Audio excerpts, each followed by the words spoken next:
ನಮಸ್ಕಾರ ವೀಕ್ಷಕರೇ, ನೀವು ನೋಡ್ತಾ ಇದ್ದೀರಾ ಸಿರಾ 24 ನ್ಯೂಸ್. ಪ್ರತಿ ವರ್ಷದಂತೆ ಈ ವರ್ಷನೂ ಕೂಡ ಸುಗ್ಗಿಯ ಹಬ್ಬ ಮಕರ ಸಂಕ್ರಾಂತಿ ಹಬ್ಬಕ್ಕೆ ಶಿರಾನಗರದಲ್ಲಿ ಹೇಗೆಲ್ಲ ತಯಾರಿ ನಡೀತಿದೆ ನೀವು ನೋಡ್ಬೋದು. 2-3 ವರ್ಷಗಳ ಹಿಂದೆ ಕರೋನಾ ಅನ್ನೋ ಮಹಾಮಾರಿಗೆ ಬಹಳಷ್ಟು ನೆಮ್ಮದಿಯೇ ಇರಲಿಲ್ಲ ಒಂದು ಹಬ್ಬ ಸಡಗರದಿಂದ ಮಾಡಲಿಕ್ಕೆ. ಈ ಕೆಲವು ಒಂದು 15 ದಿವಸಗಳ ಹಿಂದೆ ಹೊಸ ವರ್ಷ ಆಚರಣೆ ಮಾಡಿರೋ ಗುಂಗಲ್ಲಿ ಏನು ನಮ್ಮ ಜನ ಇದ್ದಾರೆ, 15 ದಿವಸದ ನಂತರ ಈ ಒಂದು ಸಂಕ್ರಾಂತಿ ಹಬ್ಬದ ಸಂಭ್ರಮದಲ್ಲಿ ಯಾವ ರೀತಿ ತೊಡಗಿಸ್ಕೊಂಡಿದ್ದಾರೆ ನೋಡ್ಬೋದು. ಕಬ್ಬುಗಳನ್ನ ವ್ಯಾಪಾರ ಮಾಡೋ ರೀತಿಯಲ್ಲಿ ಮನೆಗೆ ತಗೊಂಡು ಹಬ್ಬವನ್ನು ಸಂಭ್ರಮದಿಂದ ಆಚರಣೆಗೆ ಒಂದು ಸಿದ್ಧ ಆಗ್ತಾ ಇದ್ದಾರೆ. ಹಾಗಾದರೆ ಬನ್ನಿ, ಯಾವ ರೀತಿ ಬೆಳಿಗ್ಗೆಯಿಂದ ಪರ್ಚೇಸ್ ಮಾಡಿದ್ರು, ಏನೆಲ್ಲ ತಗೊಂಡೋದ್ರು, ಹಬ್ಬದ ತಯಾರಿ ಹೇಗಿದೆ ಅನ್ನೋದ್ರ ಬಗ್ಗೆ ನಾವು ಮಾತಾಡ್ತಾ ಹೋಗೋಣ. ಸರ್ ನಮಸ್ಕಾರ, ಹೇಗಿದೆ ಸರ್? ಇಲ್ಲಿ ನೋಡಿ ಹೇಗಿದೆ ಹಬ್ಬ? ರಾಜ್ಯದ ಜನತೆಗೆ ಸಂಕ್ರಾಂತಿಯ ಶುಭಾಶಯಗಳು.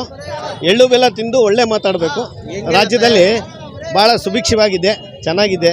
ರಾಜ್ಯ ಭಾಳ ಸಂತೃಪ್ತಿಯಾಗಿದೆ. ಎಲ್ಲ ಹೆಣ್ಮಕ್ಳಿಗೂ ಕಾಂಗ್ರೆಸ್ನವ್ರು ಕೊಟ್ಟಿರ್ತಕ್ಕಂಥ 5 ಏನಿದ್ದಾವೆ ಒಂದು ಗಿಫ್ಟು, ಅದು ಸುಸೂತ್ರವಾಗಿ ನಡೀತಾ ಇದ್ದಾವೆ.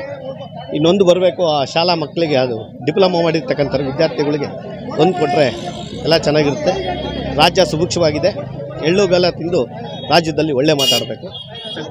ಎಸ್ ವೀಕ್ಷಕರೇ, ರಾಜ್ಯ ಸುಭಿಕ್ಷವಾಗಿದೆ ಅನ್ನೋದಾದರೆ ಇವರು ಭಾಳ ನೆಮ್ಮದಿಯಿಂದ ಇದ್ದಾರೆ ಅಂತ ಗೊತ್ತಾಯಿತು. ಕಳೆದ 3-4 ವರ್ಷದ ಹಿಂದೆ ಒಂದು ರೋಗಕ್ಕೆ ತುತ್ತಾಗಿತ್ತು ಜನ, ರಾಜ್ಯ ಎಲ್ಲನೂ ಕೂಡ. ಈಗ ಸುಭಿಕ್ಷವಾಗಿದೆ ಅಂದರೆ ಸಂತೋಷ ಇದೆ. ನಾವು ಸಂತೋಷವಾಗಿ ಈ ವರ್ಷ ಮಕರ ಸಂಕ್ರಾಂತಿ ಮಾಡ್ತಾ ಇದ್ದೀವಿ ಅಂತ ಮೇಲ್ನೋಟಕ್ಕೆ ಕಾಣಿಸ್ತಾ ಇದೆ. ಈಗ ಹಾಗಾದರೆ ಬನ್ನಿ, ಮತ್ತೊಬ್ಬರು ನಮ್ಮ ಜೊತೆ ಇದ್ದಾರೆ. ಶಿರಾ ಕ್ಷೇತ್ರದ ಜನ ಸಂಕ್ರಾಂತಿ ಹಬ್ಬ ಸಡಗರದಿಂದ ಆಚರಿಸ್ತಾ ಇದ್ದಾರೆ. ಭಾಳ ಖುಷಿಯಿಂದ ಆಚರಿಸ್ತಾ ಇದ್ದಾರೆ. ಬೆಳಗ್ಗಿಂದ ಇದು ವ್ಯಾಪಾರ ವಹಿವಾಟು ಚೆನ್ನಾಗಿ ನಡೀತಾ ಇದೆ. ಚೆನ್ನಾಗಿ ಸಂಕ್ರಾಂತಿ ಹಬ್ಬನ ಆಚರಿಸ್ತಾ ಭಾರತದ ಶಿರಾ ತಾಲೂಕಿನ ಜನತೆಗೆ ಶುಭಾಶಯ. ಅಣ್ಣ, 2 ವರ್ಷದಿಂದ ಇಷ್ಟೊಂದು ಚೆನ್ನಾಗಿರಲಿಲ್ಲ. ಕೊರೋನಾ ಟೈಮೆಲ್ಲ ಬಂದು ಎಲ್ಲ ತುಂಬ ಲಾಸ್ ಆಗಿತ್ತು. ಈ ವರ್ಷ ತುಂಬ ಖುಷಿ ಆಗ್ತಿದೆ ಹಬ್ಬ ಮಾಡೋಕ್ಕೆ, ಎಲ್ಲ ಪರ್ಚೇಸ್ ಮಾಡೋಕ್ಕೆ. ಕಬ್ಬು, ಗೆಣಸು, ಅವರೆಕಾಯಿ ಎಲ್ಲ ಚೆನ್ನಾಗಿದೆ. ಜನ ಎಲ್ಲ ಕೂಡಿದ್ದಾರೆ. ದೇವರ ಆರೋಗ್ಯ ಐಶ್ವರ್ಯ ಕೊಟ್ಟು ಎಲ್ಲರನ್ನೂ ಚೆನ್ನಾಗಿ ಕಾಪಾಡಲಣ್ಣ. ದುರ್ಗಾ ದೇವಿ ದಯೆ ಎಲ್ಲರಿಗೂ ಇರಲಿ. Thank you. ಎಸ್ ವೀಕ್ಷಕರೇ, ಇದು ಹಬ್ಬದ ತಯಾರಿ ನೋಡ್ಬೋದು ನೀವು. ಗೆಣಸು, ಕಡಲೆಕಾಯಿ, ಅವರೆಕಾಳು ಇದೆಲ್ಲ ವ್ಯಾಪಾರ ಮಾಡ್ತಿರೋವಂಥದ್ದು. ಹಾಗಾದರೆ ಈಗ ವ್ಯಾಪಾರಸ್ಥರಿಗೆ ಕೇಳಿದ್ರೆ ಗೊತ್ತಾಗುತ್ತೆ ಯಾವ ರೀತಿ ವ್ಯಾಪಾರ ಆಯಿತು, ಎಷ್ಟೆಲ್ಲ ಖಾಲಿ ಆಯಿತು, ಎಷ್ಟು ಜನ ಬಂದು ತಗೊಂಡೋದ್ರು, ಅಂದರೆ ಹಬ್ಬ ಜೋರಾಗಿದೆಯೋ ಹೆಂಗಿದೆ ಅನ್ನೋದು ಇವ್ರು ಕೇಳಿದ್ರೆ ಗೊತ್ತಾಗ್ತದೆ. ಅಕ್ಕ, ವ್ಯಾಪಾರದಲ್ಲಿ ತುಂಬ ಬಿಜಿ ಅಣ್ಣ.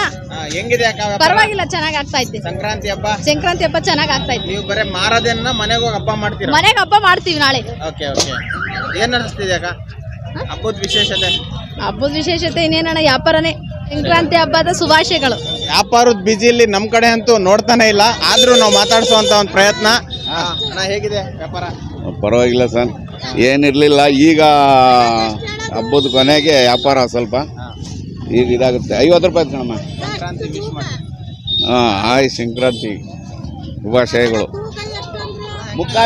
ಓಕೆ, ಡಿಸ್ಟರ್ಬ್ ಮಾಡೋದು ಬೇಡ ವೀಕ್ಷಕರೇ, ಅವ್ರು ವ್ಯಾಪಾರ ಮಾಡಲಿ.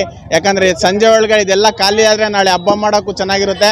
ಈ ಸತಿ ಗೆಣಸಿಂದು ಎಲ್ಲ ವ್ಯಾಪಾರ ಚೆನ್ನಾಗಿದೆ.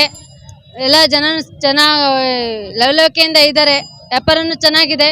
ಇದೇ ಥರ ಪ್ರತಿ ವರ್ಷನೂ ವ್ಯಾಪಾರ ಆಗಲಿ ಅಂತ ಹಾರೈಸ್ತಾ ಎಲ್ಲರಿಗೂ ಮಕರ ಸಂಕ್ರಾಂತಿ ಹಬ್ಬದ ಹಾರ್ದಿಕ ಶುಭಾಶಯಗಳು. ಕಳೆದ 2 ವರ್ಷಗಳಿಂದ ಕೊರೋನಾ ಇರೋದ್ರಿಂದ ಹಬ್ಬಗಳೆಲ್ಲೂ ಮಾಡೋಕ್ಕಾಗಿಲ್ಲ ನಾವು. ಇನ್ಮೇಲೆ ಆದ್ರೂ ಯಾವುದೂ ಈ ಥರ ಬರ್ದಂಗಿದ್ದು ಹಬ್ಬಗಳೆಲ್ಲ ಚೆನ್ನಾಗಿ ಆಚರಿಸೋಣ ಅಂತ ಆ ದೇವ್ರನ್ನ ಸಂಕ್ರಾಂತಿ ಹಬ್ಬದ ಶುಭಾಶಯಗಳು, ಎಲ್ಲರಿಗೂ ಶುಭಾಶಯಗಳು. ನೋಡಿದ್ರಲ್ಲ ವೀಕ್ಷಕರ, 2024ರ ಮಕರ ಸಂಕ್ರಾಂತಿ ಹಬ್ಬಕ್ಕೆ ಹೇಗೆಲ್ಲ ನಮ್ಮ ಶಿರಾ ಜನತೆ ಸಿದ್ಧಗೊಂಡಿದ್ದಾರೆ ಅನ್ನೋದನ್ನ ನೀವು ನೋಡಿದ್ದೀರಾ. ಕೆಲವು ಜನಗಳನ್ನ ಮಾತಾಡಿಸೋವಂಥ ಪ್ರಯತ್ನ ಮಾಡಿದ್ದೀವಿ.